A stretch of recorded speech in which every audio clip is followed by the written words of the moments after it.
C'est le jour où on prépare le sabbat. Les chefs juifs ne veulent pas que les corps restent sur les croix pendant le sabbat. En effet, ce sabbat est un jour particulièrement important. Ils vont donc demander à Pilate, fais-leur casser les jambes et fais enlever les corps. Les soldats viennent auprès des hommes mis en croix avec Jésus. Ils cassent les jambes du premier, puis celles du deuxième. Quand ils arrivent auprès de Jésus, ils voient qu'il est déjà mort. Alors ils ne lui cassent pas les jambes. Mais un des soldats perce le côté de Jésus avec sa lance. Du sang et de l'eau en sortent aussitôt. Tout cela est arrivé pour réaliser ce que les livres saints ont annoncé. Aucun de ces os ne sera brisé.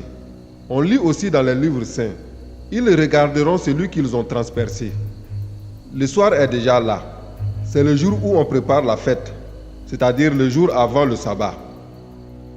Joseph, de la ville d'Arimathée, arrive.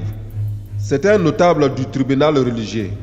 Il attend lui aussi le royaume de Dieu. Courageusement, il va chez Pilate et il lui demande le corps de Jésus. Pilate est étonné d'apprendre que Jésus est déjà mort. Il fait venir l'officier romain et lui pose cette question. Est-ce qu'il est mort depuis longtemps? L'officier romain le renseigne. Puis, Pilate permet à Joseph de prendre le corps de Jésus. Nicodème vient aussi. C'est lui qui était allé trouver Jésus pendant la nuit. Il apporte un mélange de myrrhe et d'autres parfums qui pèsent environ 30 kilos. Joseph et Nicodème prennent le corps de Jésus. Ils l'enveloppent dans des bandes de tissu, en mettant le mélange de parfums.